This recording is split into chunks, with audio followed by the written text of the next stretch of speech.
Bonjour chers étudiants, le cours d'aujourd'hui est consacré au thème faire des choix.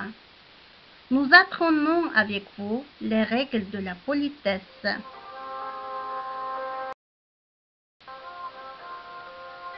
Qu'est-ce que c'est le savoir-vivre ou la politesse? Le savoir-vivre, c'est un ensemble de codes ou de conventions qui règlent les comportements de tout le monde dans la vie en société.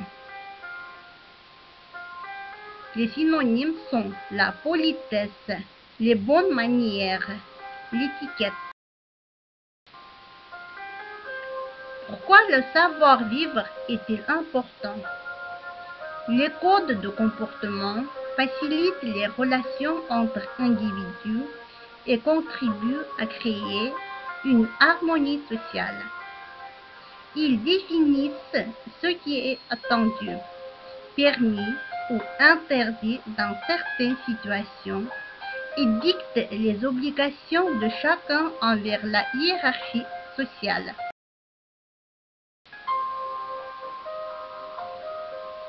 Êtes-vous bien élevé ou mal élevé? Attention! L'ignorance ou la connaissance de certains protocoles révèle en effet un manque dans l'éducation ou, au contraire, des qualités. Parfois, les règles sont évidentes. Il faut dire merci. Il faut s'excuser. Il faut s'habiller avec soin. Il faut être à l'heure. Il est important d'aider les personnages âgés. Il est nécessaire de bien mettre les couverts.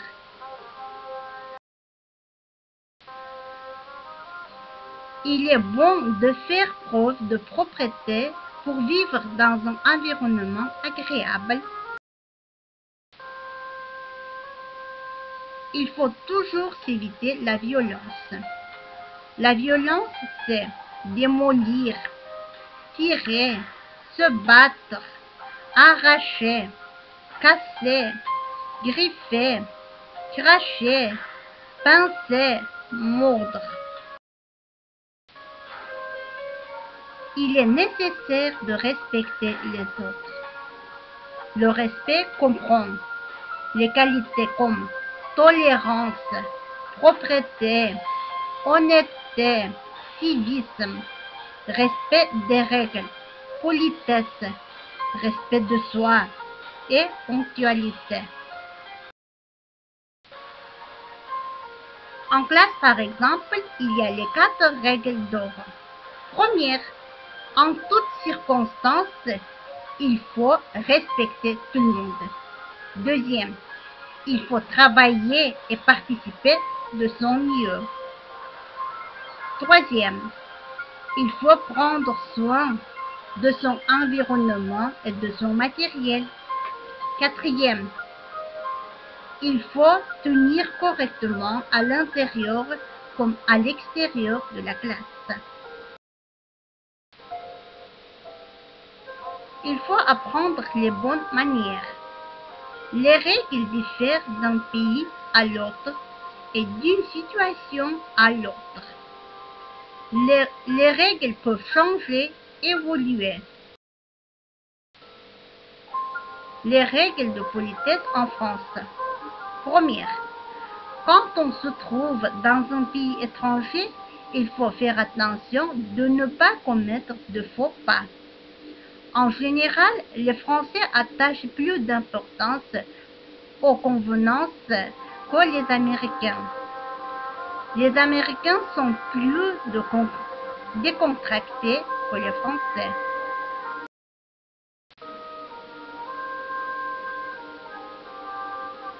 Les questions, vous devez répondre vrai ou faux. Première, en public, ne parlez pas trop fort. Deuxième, Mettez toujours les pieds sur la table et les sièges. Troisième, les salutations. Quand les Français rencontrent quelqu'un, ils se serrent les mains et s'ils se connaissent bien, ils s'embrassent sur les joues.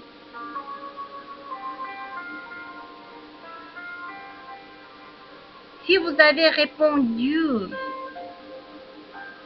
vrai pour la première et troisième question et faux pour les deuxièmes, c'est correct.